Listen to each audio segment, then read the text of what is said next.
Okay, fine. So today we are going to discuss something new. So if you remember our course outline, so I said that we'll be discussing this entire course into four phases.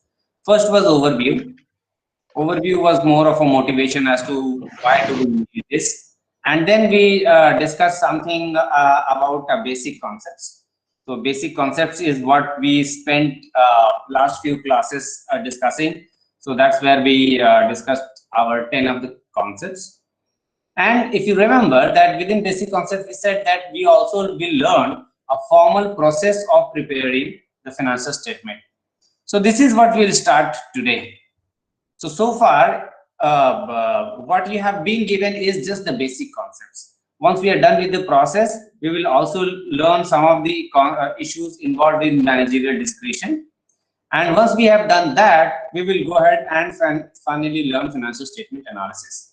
So first one is done, second one half done, second half of the second one is going on, and then third and fourth are still left. So this is where we are as far as the overall story goes, and this is what we are going to discuss today.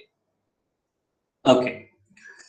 Now, what we have done so far, it may seem that you already know income statement and balance sheet. How do we prepare them?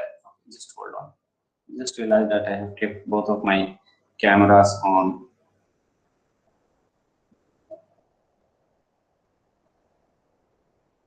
Okay.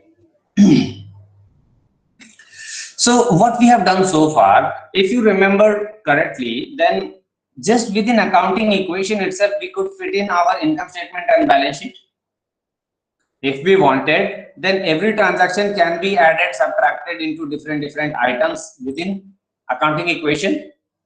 Now, if we want, can we prepare our balance sheet and income statement just by using this? We can. What is a balance sheet? Balance sheet is nothing but the totals of all these columns, right?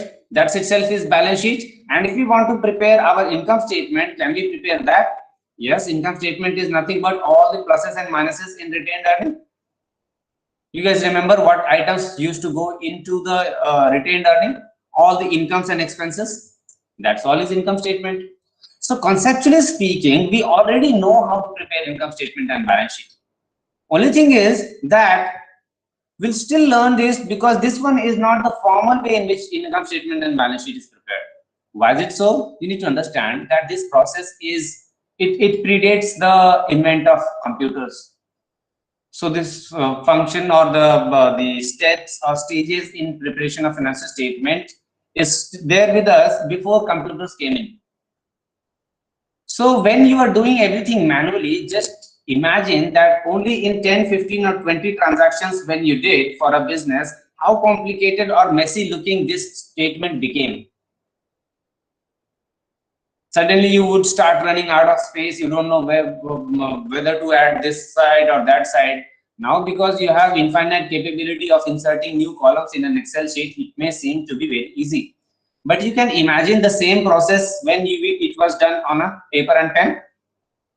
So conceptually, for understanding purpose, this is good. Accounting equation is good enough, but this is not how we formally prepare financial statements. The formal process is somewhat different. Now, with an advent of computers, their relevance has come down, but still it is relevant for the simple matter that this is what accountants understand. The language which we are going to introduce today, accountants understand that. If you say plus and minus, they are not going to understand. So suddenly, let's say if you have started a business, you don't understand their language and they don't understand your language, and there may be a dispute out of no reason, simply because you don't speak common language. So the major takeaway from this next section is going to be that you learn the overall process in a formal manner, which is devised, which is a formal way of preparation of financial statement, and which is also a language which is spoken by the accountants, so that you will be able to understand what are they speaking and vice versa for you. Let's see. Before doing that, I have an arduous task. Okay, before even that arduous task, one more thing, that I have told you that this is a process. So the moment something is a process, it needs to necessarily have certain steps. So let me illustrate those steps, and then I will speak about that arduous task that I was going to speak about. Okay. In a process, what is this process? This is a process for preparation of income statement and balance sheet. This is what we are going to discuss today. The formal process. The formal process, somewhere in some books you will see the same steps with certain different names, but overall the theme remains same. This is what we are going to do. First step is analyze a transaction.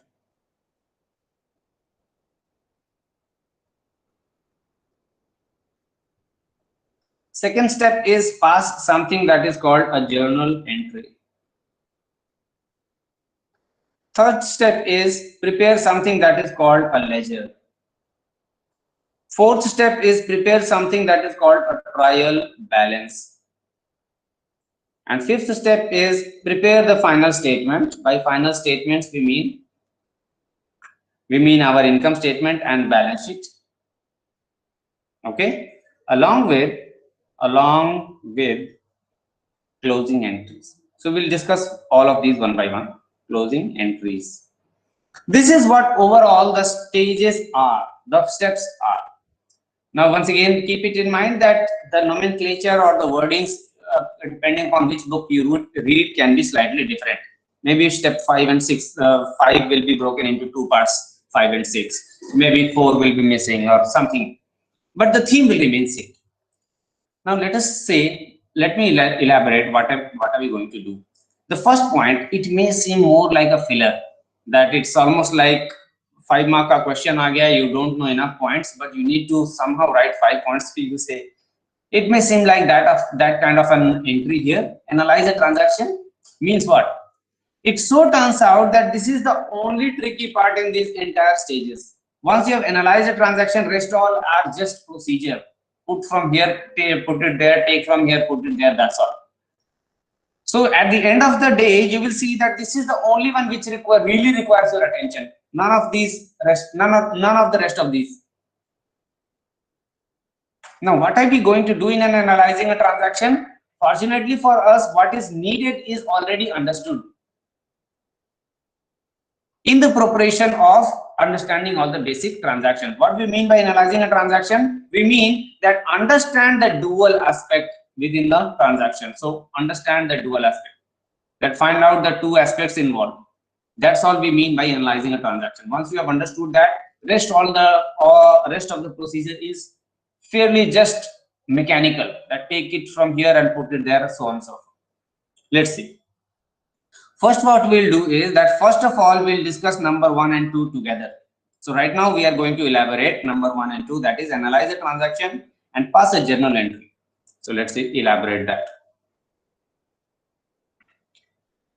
To do that, I need to introduce two phrases or two words. These words have a very unique peculiarity.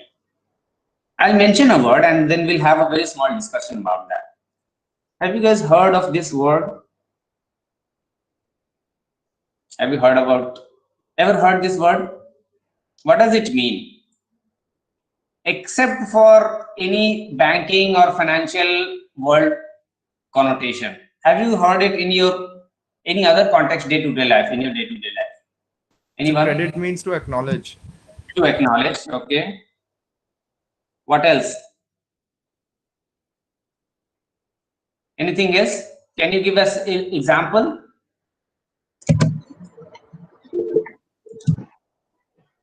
Grades means credit. No, I think, okay. I think some point accumulation, for example, they will say that these many credits you need to complete in your year as a part of PGP. So there they are talking about that you need to accumulate certain points.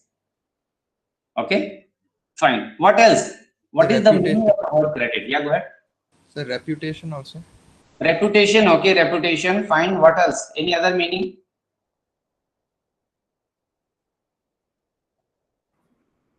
Where have you seen this word? So movie ends and at the end of it, the word credit comes and then hundreds and thousands of names depending on whether it's a animation movie or not. Ever wondered that in animation movies there are more names? I don't know why, but anyways. So what are we talking about there? What does the word credit mean there? Credit means that these people have contributed for the successful execution of this work. Okay, let's say you won some award. Let's say today somebody wins a Nobel Prize, and then you say credit goes to my family and friend and to my accounting teacher in my MBA degree. So what are we talking about here? We are talking about here is that these people have positively contributed, not that that accounting fellow kept on giving me assignment and I did not have free time to win my prize or whatever. So basically, the point I'm trying to mention here is that whatever is the meaning, all these meanings have a common thread to it. That is a connotation. And that connotation is a strong positive connotation. Whenever somebody mentions the word credit, suddenly it comes to your mind something good or bad or neutral. It will always be something good. Why? Because this word has a very positive connotation associated with it. That is what I wanted to point out, that remember our first caveat of the course, or maybe second, I don't know which one it was, but one of these, that some of the words will be taken away from the dictionary, but their meaning will be somewhat restricted or different. This is definitely one such word.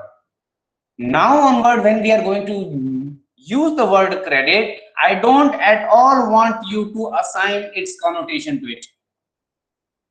In day-to-day life, continue using this word for us, but for as far as this course is concerned, the word credit just means a code. Okay, so it just means a code. I'm going to tell you that what is the code that I'm going to talk about. But even before moving ahead, it's very important for you to understand that now when we are mentioning this word, we are not assigning any meaning to it. So don't be in a compulsion or in an urge to assign that, okay, this one is called credit, that must mean that this is something good that is happening with the business. That's what I want you to consciously avoid. You will see soon enough that sometimes credit will be good for you, sometimes credit will be bad for you. You cannot generalize. And there is a word as in opposite to it, that word is called word debit. So there are these two words that I'm going to introduce today, is the word debit and the word credit. What I wanted to tell you by this small discussion is that from our day-to-day usage of the word, we may tend to think that these have a meaning. But let me clarify at the outset that they don't have any meaning, nothing. The only meaning is that these two are opposite of each other, that's all.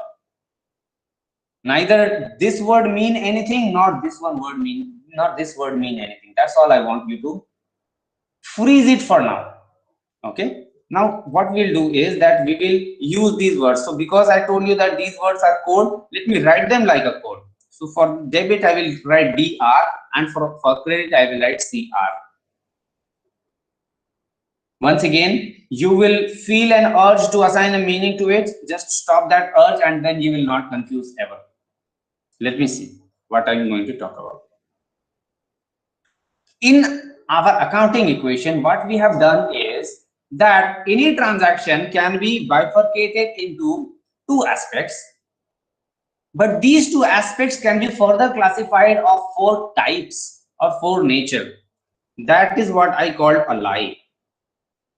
That any transaction can be bifurcated only into these four types. That's all. This is the exhaustive list. Nothing else can happen. Now, what do I mean by a lie? This is, I mean assets, liabilities, income, and expense. Of course, expense include all the losses and income include all the gains. Basically, any transaction, it will only have an aspect which will either affect an asset or liability, or it will be an income or an expense. That's all. There is no other possibility for any transaction. Now, within these four classifications, because of a transaction, either an asset can increase or reduce. So within every classification, there is a possibility of two directionalities. That a liability, because of a transaction, a liability can increase or reduce. An income can increase or reduce. An expense can increase or reduce. Remember your capital infused, your loan taken, your sales done, everything could be classified into only these 8 combinations. Nothing beyond this. We can further simplify this into that any reduction in income is effectively a loss or a gain. So I don't need this reduction, because this reduction itself is like increase in an expense. So if you say income reduced or if you say expense or loss happened, one and the same thing. Similarly, we don't need this one also, that expense reduced, you say expense reduced or a gain happened, one and the same thing. So these are the 6 combinations. If you want for completeness, you can write these also, but it wouldn't matter, you see. It doesn't matter much. So if you want, you can keep this. If you don't want, you can remove them. Okay. So for the time being, I'll try to keep it as simple as possible. Now, what I have just now explained is that any transaction, its dual aspect can fall in only one of these categories. Either it will be an income asset increase, or an asset reduction, or liability increase, or liability reduction, or income, or a expense. That's all. That is a possibility. Now what we'll do is that to all these sides, these 6 combinations out there, we would want to assign one of these codes to it.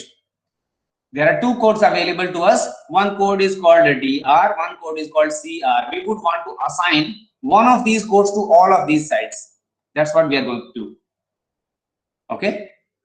Now the first one is going to be an arbitrary one. You understand the meaning of the word arbitrary? What does it mean? Random. Random or without any particular logic. I mean, this one, the first that we are going to assign is not going to follow any particular logic. It's just because of our choice. Let's say out of our choice, this one we ended up calling a debit. Okay. Now, once we have assigned one of them arbitrarily, rest all cannot be arbitrary. The rest all need to follow certain argument. What the argument should be? The argument should be that if this one I have called a debit, now I will compare everything else, this number 2, 3, 4, 5, and 6, along with to this one. If they are of same nature, we will call them also debit. If they are of opposite nature, we will call them credit. Let me explain what did I just now said. I said that once I have chosen one of them arbitrarily, now rest all need to follow certain argument or logic. What is that logic going to be? If some other combination is of the same nature as this one, we will call them also debit. If they are of opposite nature, we will call them credit. Why we would do that? Because we have used 2 codes wherein this code is opposite of this code. Okay, let me explain how I am going to do it. Let's say I have called increase in an asset as debit. So what should I call a decrease in an asset? If increase is called a debit, what should reduction be called? Same name or opposite name? Credit. Opposite name, because the reduction is opposite of increase. Among themselves, increase and decrease are opposite of each other. So if increase was called a debit, then decrease I have to call credit. So let me use another color to just illustrate the fact that these all are following from this one. So this one I have to call a credit. Why? Because once I have frozen this, now I don't have freedom to assign this. It has to be called credit. Why? Because increase and decrease are opposite of each other. ठीक है, यहाँ तक समझ में आया? One I assigned randomly and then other is following. Let's go to this one. If asset increase is called a debit, what should liability increase be called? Credit. Why it should be called credit? Because among us between asset and liability, they are opposite of each other. So if asset increase was called a debit, then liability increase should be of opposite in nature. So that is why liability increase is called credit. Fine. Let's see within the liability. Within the liability, when increase is given a name of credit, what should reduction be called? Debit. यहाँ तक सबको समझ में आया? What did I just now do? I said that a transaction can have all these possibilities. Of all these possibility, one we assign an arbitrary name, and then the rule we are following is that there are two names to choose. One is debit and one is credit. Only rule will be that if I have called one thing as a debit, similar things should continue to be called a debit and opposite things will be called credit. That's all I did. So I started with this one and I went ahead by the easiest intuition first. So asset increase is called a debit, so asset reduction should be called a credit. If asset increase is called a debit, so liability increase should be called a, sorry, if asset increase is called a debit, liability increase should be called a credit. If liability increase is called a credit, then its reduction should be called debit. That's all I have done so far. Now, at an argument level, we are good to do the first two stages. This one we know and this one we know. I'll show you how. Yeah, go ahead, show me. Just like income and expense, also the same thing we can do for asset and I'll come to income and expense. So income and expense, just hold on for a bit for simply for the matter that if you remember our accounting equation, everything could simply be talked about within the realm of assets and liability. Right? So for the time being, I'm only talking about the simplest ones to understand. Then we will see that we need to understand these also separately. Why we do need to understand them separately? We'll see it very soon. Okay. For the time being, are these four combinations clear to you? That what are we talking about? One we arbitrarily assign, and then rest three are following by the argument or understanding. Okay. Now what we'll do is that I will take certain illustrations, certain transactions for illustration purposes, and try to implement the rule that we have devised just now. The rule is asset increase will be called debit, its reduction will be called credit. Liability increase should be called credit and its reduction should be called debit. That's all the rule is. Okay, let's take certain examples. Example number one, let's take our typical first transaction that owner infused 5 crore rupees in the business. What you would have done in accounting equation?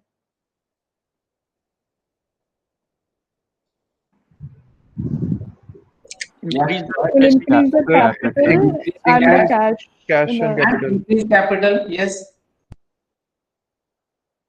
This is what we would have done.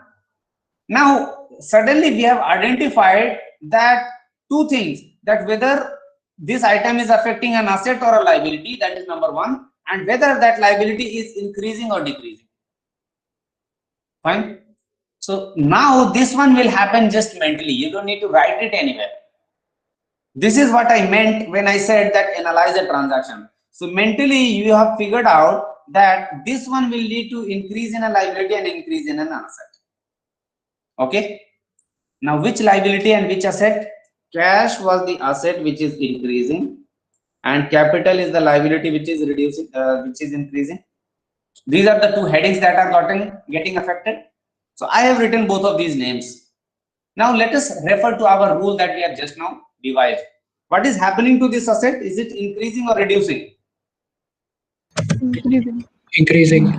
Increasing, everybody can see. When you infuse capital into your business, the cash goes up. So what name do we call, or what code do we give when an asset increases? We give a code of debit. So we will say cash should be debit. And then you write the amount. Amount was 5 crore rupees. Okay. So we wrote the heading, we wrote the code or formula, and then we wrote the amount. Similarly, let's do for the other one. We wrote the heading. Let us write the formula. So this one is a liability. Capital is a liability. And what is happening to this liability? Is it increasing or reducing? increasing. This liability is increasing. So let us see in our rule that what do we call when a liability increases? We call it credit. So we will say capital credit and we will write the amount 5 crore.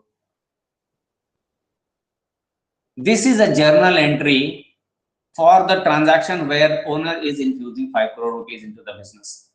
We will say cash debit 5 crore and capital credit 5 crore. I will do one more and then I will show you something. Actually, show you a few things, a couple of things. Let's take one more transaction and then I will show you so that you can see the commonality.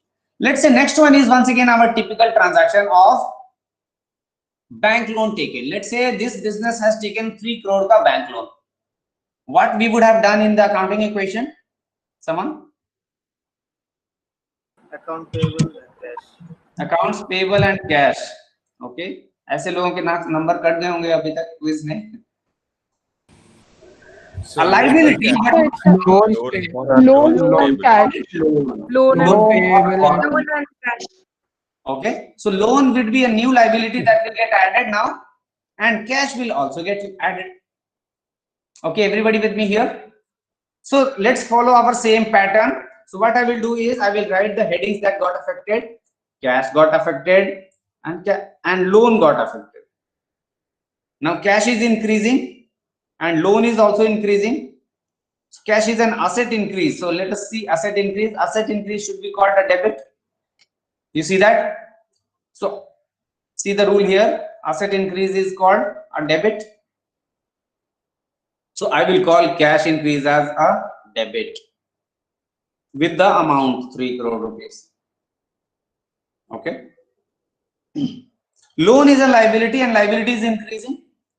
Let's see, liability increase is called a credit. You can see the rule here. So I will say loan is credit 3 crore rupees. And now I have a journal entry for second transaction as well. Okay. Now I will open it up for questions, but before that I want everybody to notice a few things. One thing is that you will see that every transaction will always have a debit as well as a credit. It is not that by chance in this situation it is happening so. And this is exactly what our dual aspect concept was. That every transaction will have two aspects associated with them, which will be equal in magnitude. So you can see that magnitude is equal. Compare these. Magnitude is once again equal, but their nature will be opposite. So compare their nature. If one is a debit, another is credit. It has to happen. There will never be a transaction where only 2 or 3 things are getting debited. It's just not possible. Okay. So you will see that if one thing is getting credited, then other side has to be a debit, and vice versa. Why it will happen so? Because of our dual aspect concept. So basically journal entry is nothing but dual aspect in action. That is point number 1. You can keep noticing it. We will take many transactions to prove the point. Point number 2 was that I want everybody to notice one more convention. Convention is that I have written all the debits first in this transaction as well as in this transaction. This is just because of convention. There is no argument or rule behind this. It's more like for consistency purpose, for ease. That the moment I see a journal entry, whatever is written on top, I understand that these are the debits. So this is more out of existing practice that we write the debits first. And then we leave certain space, leave certain indentation, and we write all the credits later on. This is happening simply because of convention. There is no argument. It's just for saving some time, so that immediately at looking at transaction, you know which one is a debit, which one is a credit. So these are the points that I wanted you to note. Now I'll open it up. Any questions so far? Yes, sir. Could have started with the credit also, for the asset increasing. Arbitrarily we have chosen debit. Just hold on. I'm not able to hear you. I'll increase the. Yeah. Arbitrarily we have chosen debit for asset increase.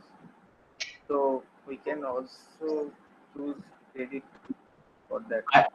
I'm sorry, I'm not able to hear you properly. Anybody who heard him, can you repeat what he's asking?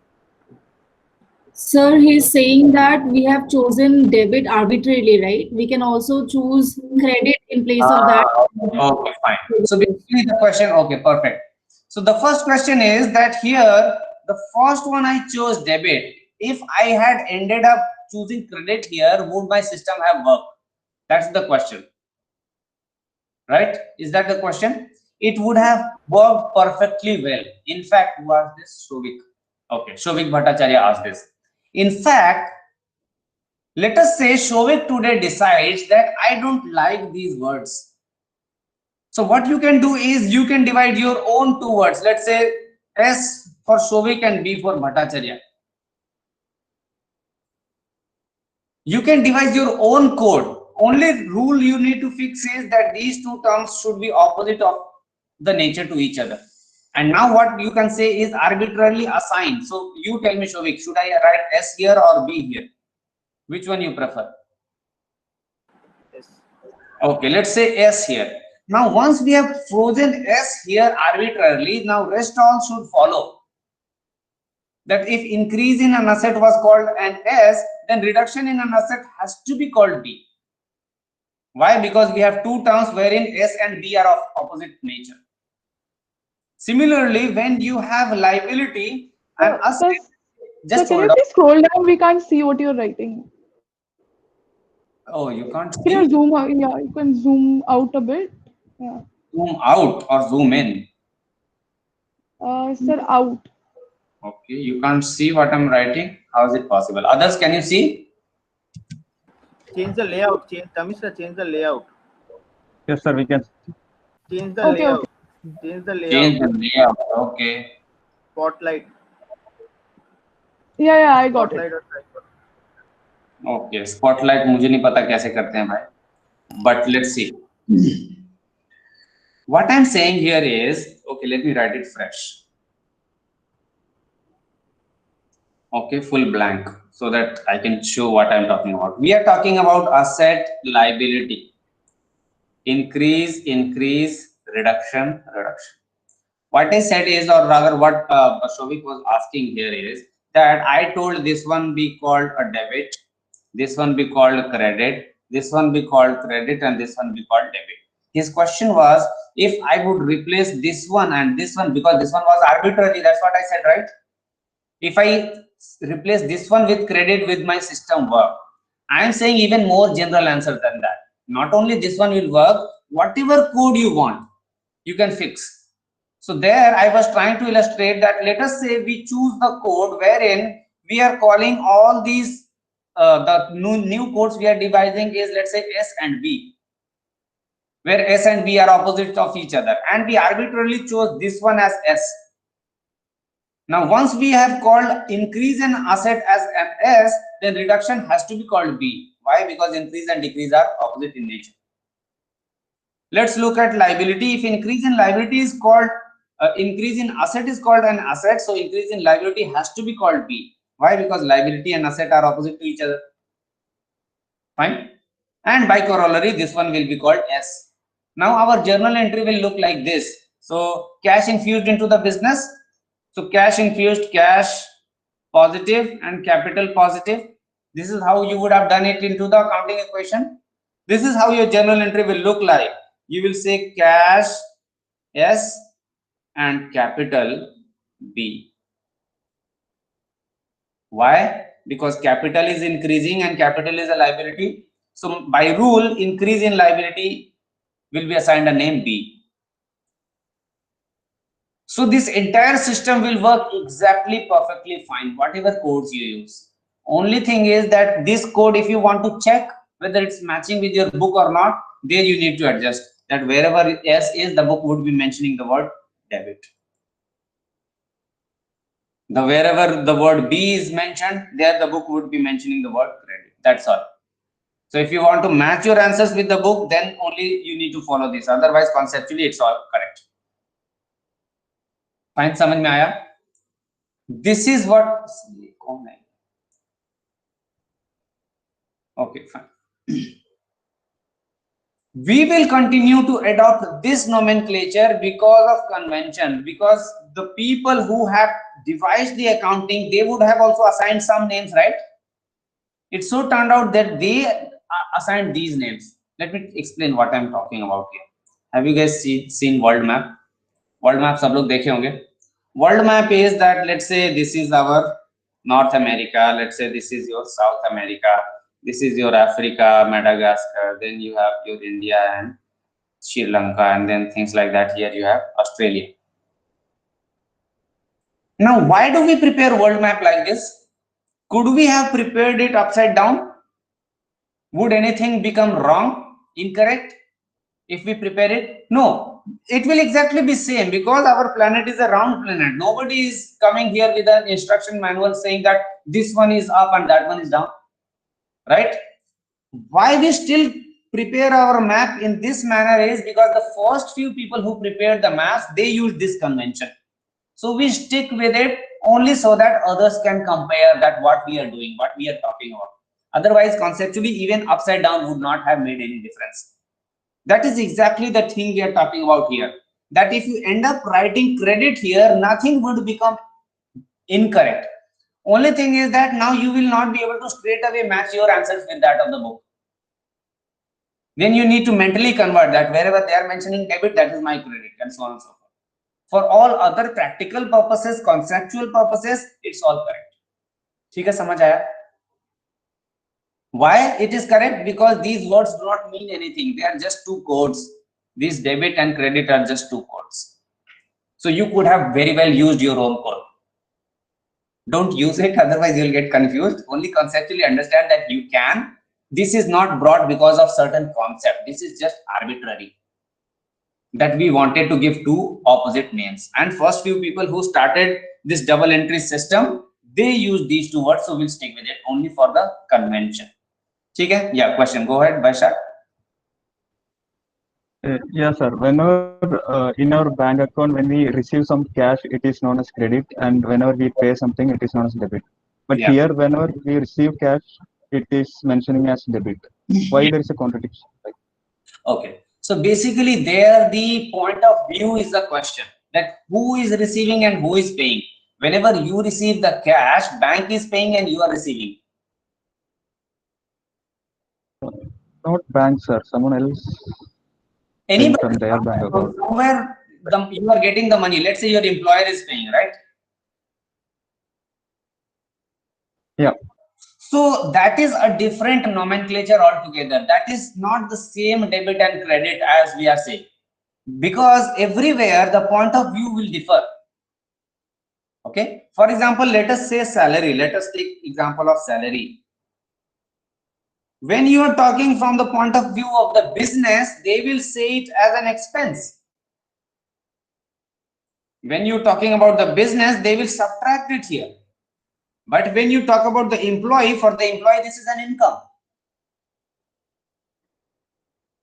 Okay. So when you see this word used in the banking industry, or when you see the word that salary has been debited and amount has been credited, it may seem confusing because these both of them, sometimes they are talked about from the point of the view of bank, sometimes your point of view, sometimes their point of view of business. Because the point of view is changing, that is why same word will appear to be giving different meaning. Okay, so there you just continue to adopt these terminologies as they are. When you talk about the same terminologies in accounting, just ignore those meanings. That those meanings do not apply here. That whatever meaning you wanted to assign to the word that salary has been credited or your account has been debited, that meaning does not straight away apply here, because those words in different situations, the point of view is somewhat different. Okay. Okay, let us see this one. Actually, it turns out that if you understand whose point of view they are talking there, then you can apply this logic. But because point of view keeps on changing, that's why this confusion. So that part we will discuss later, maybe individually. Right now, what you should understand is that these two are codes, and for these two codes, we have applied to these four combinations. Once we have applied to these four combinations, if you would apply any other code, then also the system will work. But only because of convention, we will continue adopting this code. Okay. Now let us continue taking certain more transactions and illustrate what are we talking about here. The things we are talking about here is like this. Sir, can you zoom in a bit? Zoom in. Zoom in which part? What do you want to see? No. Before starting the next part. That's what I mean. Okay. So font size is smaller, is what you are saying. Page को zoom हाँ ठीक है Okay. Let us take a few more examples to illustrate what I will talking about. So first transaction was cash, debit and capital credit for 5 crore rupees. Then second one was cash, debit and loan credit for 3 crore rupees. Okay. Third one, let's take another example. I'll continue to take our typical examples. Let's say typically the third example used to be that we purchase certain inventory. Let's say out of the total 8 crore of cash we have, let's say we use 4.5 crore rupees to buy inventory. What we would have done in our accounting equation? Yeah, someone quickly. So inventory Decrease in goes up and cash. cash and increase in inventory. Okay, increase inventory and reduce cash. This is what we would have done. So now we know that which two heads got affected. We have analyzed a transaction. Once we have analyzed the transaction, let us go and refer to our rules. Our rule says that inventory and cash are the two items that got affected. What happened to inventory? Did it increase or reduce? We saw it is increasing, and this is an asset. So asset increase. So this is the rule that will be applicable to us. Fine. So asset increase should be called a debit. So this is the asset that is increasing. So that is why I will call this one as debit by the amount of 4 crore 50 lakhs. Fine. So I give the name, I give the formula or the code, and then I give the amount. Then next one is cash. Cash is an asset once again. So in this transaction, both of these sides are assets. Only thing is one asset is increasing and one asset is reducing. So the one which increased, we call it as debit. The one which is falling down, we'll call it credit. Which asset fell down? Cash fell down. So we'll say cash credit 4 crore 50 lakhs. ठीक है, समझ आया यहाँ तक? Crystal clear? All we are doing is that we are identifying the two sides and writing the debits first and then credits later on. If by any chance you end up writing credit first and debit later on, but you write it correctly, no problem at all.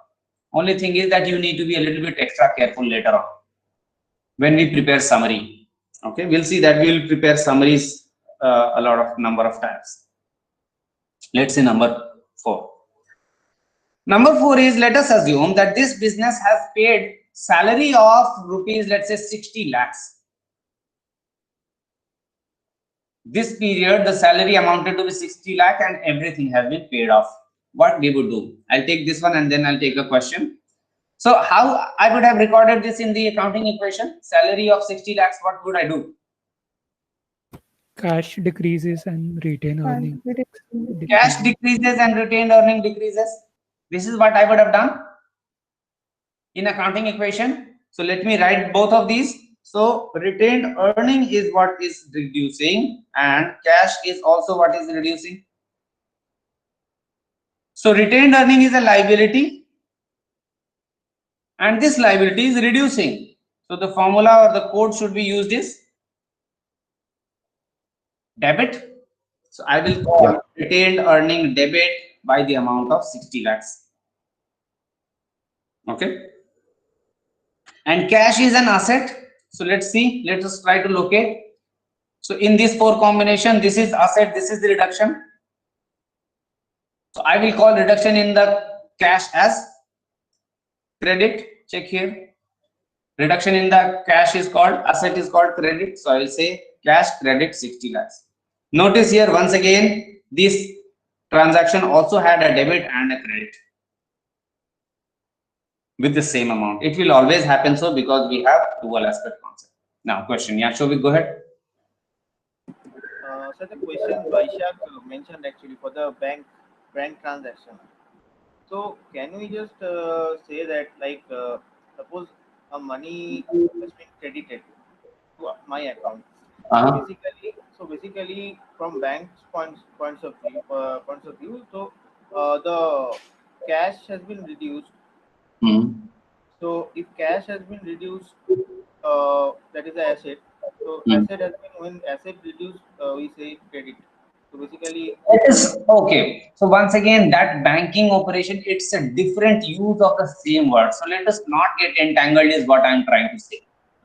Okay. That is not strictly say speaking these words. Okay. So you cannot implement these words because these are accounting words. There they are not using the word accounting. They are using them as a normal word.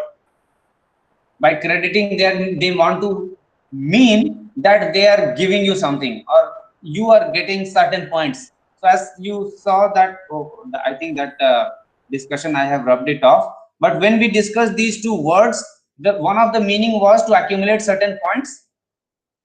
It's like when they say that as a PGP course, you need to get these many credits. So you need to earn certain points. So in similar manner, they are saying that you have earned this much. That's why we are using the word that salary has been credited or cash has been credited. That you have earned it, that now you claim this much. Okay. So let us not try to confuse this usage versus that usage. Okay. That is not strictly an accounting usage of the word credit and debit. Okay. Fine. Let's carry on. So in this example, what we did is that a salary expense has happened. So in our accounting equation, what we would have done, we would have subtracted the salary in retained earning. This leg would have explained that an expense has happened. And we would have also subtracted cash. This one would have said that cash is going out of the business. Let's take one more expense wherein it is not paid in cash. Let's see how we would do that.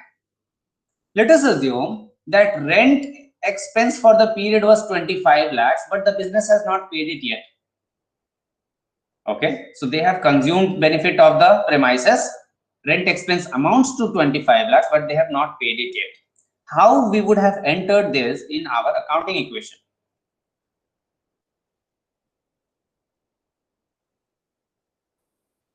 Yeah, go ahead, Ishan. Sir, first of all, we would say, like, we'll have a liability towards the like the owner, so Yeah. that will be rents payable. Rent payable, a new liability. Okay. Okay. I So have subtracted rent payable. rent payable will be added in the liability side because there's a increase. Or rather, you are acknowledging that now you have a new obligation. That is why Yes, this. sir. Okay. What else? So retained earning minus. retained earnings will decrease. Earning will be minus to acknowledge the fact that this negative will acknowledge that you have consumed services. It has become an expense. So this negative would mean that you have an expense now, and this positive will mean that now you have a new obligation to fulfill. Okay, this is what we would have done. Okay, let us write this. So the two heads that got affected was, I'll zoom whatever this one is called, zoom out a bit.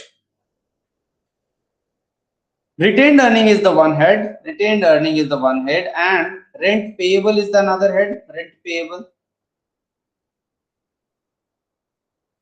Okay, rent payable and retained earning are both liabilities. Both of them are liabilities.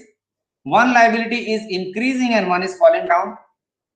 So let us refer to our rule. The one which is increasing should be called a credit. The one which is falling down should be called a debit. So let's use that. So which one increased? This one, this liability increased. So this liability should be called credit. This one fell down. This one should be called a debit with the amount of 25 lakhs. So now you have a journal entry for this transaction as well. Okay. Let us do one more and then I will show you, or rather I will tell you the next concept. I will tell you one more transaction, the typical sixth transaction, that is, let us say now we have enough of our inventory with us.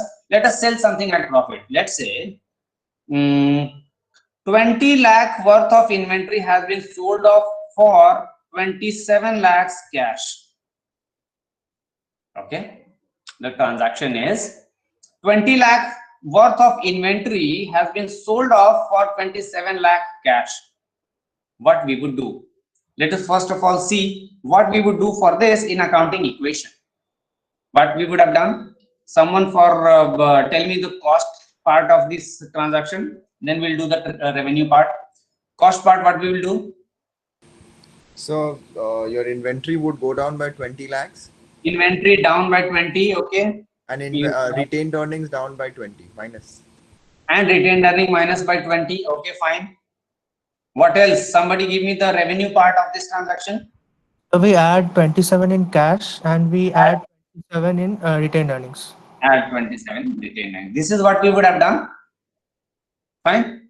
So basically 4 heads got affected for total of 2 parts of the transaction. So let's record all of these one by one. I have no option but to zoom out a bit so that people can see the transaction as well as, or let me write it the other side.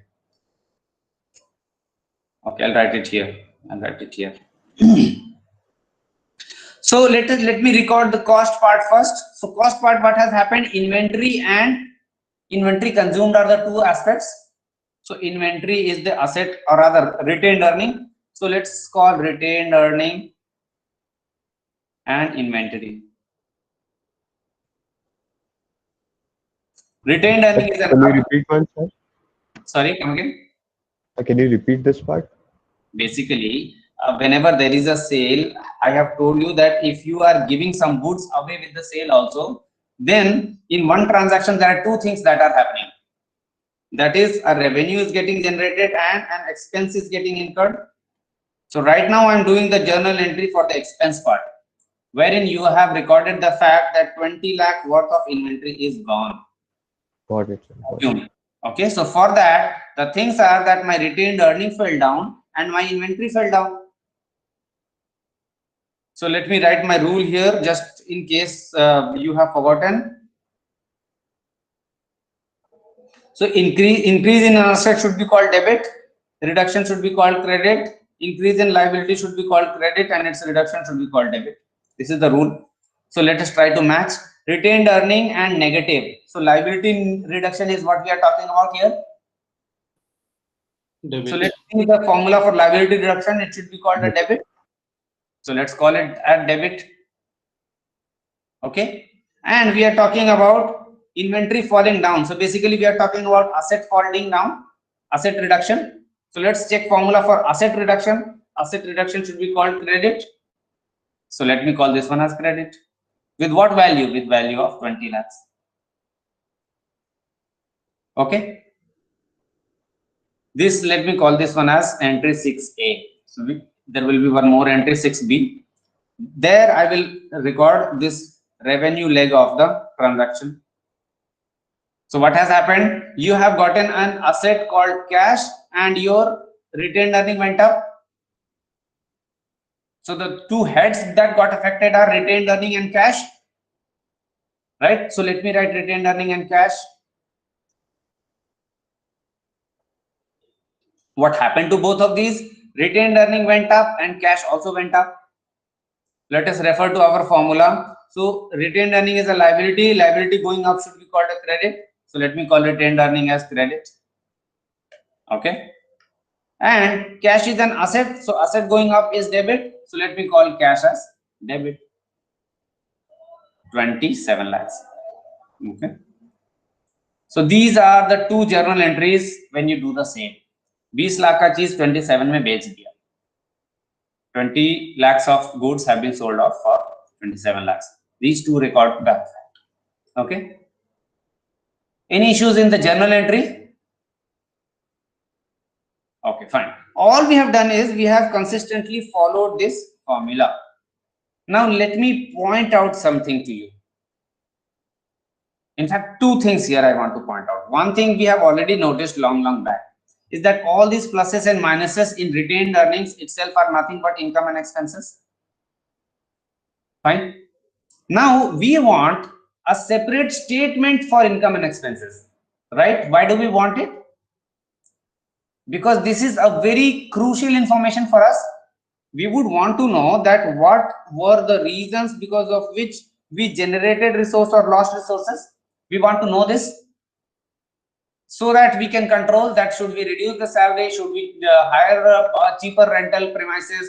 Are we spending too much on inventory, or what is happening? So this information is crucial. That is why we need income statement. Fine. समझ आ रहा है क्या हो रहा है? Some blank faces out there. Okay. Now what is happening in the journal entry is, I'll zoom out for a bit. So try reading it because I want all of this together. That wherever assets and liabilities were affected, that part was okay with us. But wherever the income and expenses are happening, we would want additional detail. Notice here what is happening. Every time an income and expense was happening, every time a retained earning is coming. Do you see? Retained earning, retained earning, retained earning. So many retained earnings. If I followed this system, this is how my income statement would look like. I will show you an income statement and it would look like retained earning plus, retained earning minus, retained earning another minus, retained earning maybe one more plus, so on and so forth. Like some 50-60 times retained earnings. Would you be able to make decisions based out of that kind of a statement where some 500-600 times retained earnings is mentioned? That would be very information of very little use to you. What would be a better information if you tell along with that what is the reason? For example, this plus, is it a sale? Is it interest received? What is it? Similarly, if this is a minus, then if you will say cost of goods sold, then you can take certain decision. Let's say this negative, if you say rent expense, now you can do something about it. Basically, the bottom line is that only repeating retained earning 100 times doesn't serve the purpose. Why? Because we want a different statement called income statement, and where we want income and expenses with their corresponding names. We don't want retained earning plus minus. So for this reason, what we will do is, wherever in the journal entry retained earning is coming, we will replace it with the reason. For example, this retained earning first time was coming because of salary expenses, right? So instead of writing retained earnings debit, what we will write is salary expense debit.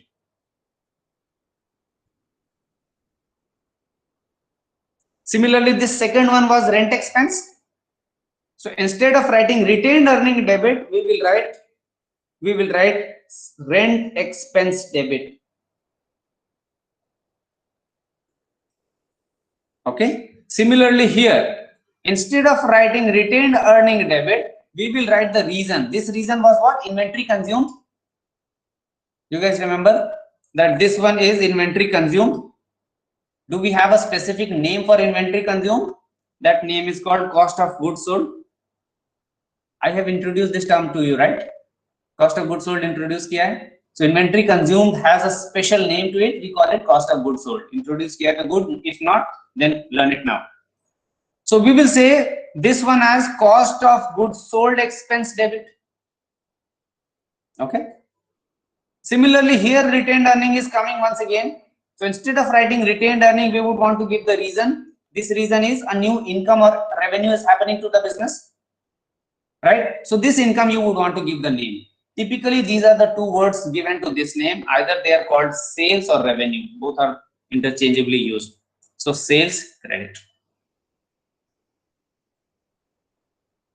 Let me very quickly repeat what did I just now do. We want a separate statement called income statement, wherein we want the reasons of retained earning pluses and minuses. So that is why in my accounting equation, wherever retained earning got plus or minus, instead of writing retained earning again and again, I will continue to write the reason. Now, once you see these 3-4 examples, you can notice a pattern to it. The pattern is wherever expenses are happening, the formula everywhere is debit. This will always happen so.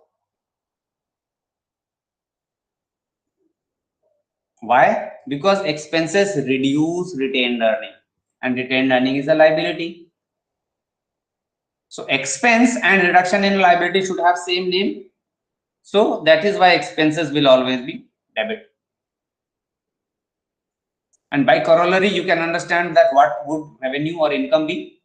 So whenever income happens, then it will lead to a positive in retained earning. We have seen that retained earning is a liability. So positive means increase in a liability. If increase in liability is called credit, then income should also be called credit. Fine. So now we have our full rule here, set of rules. I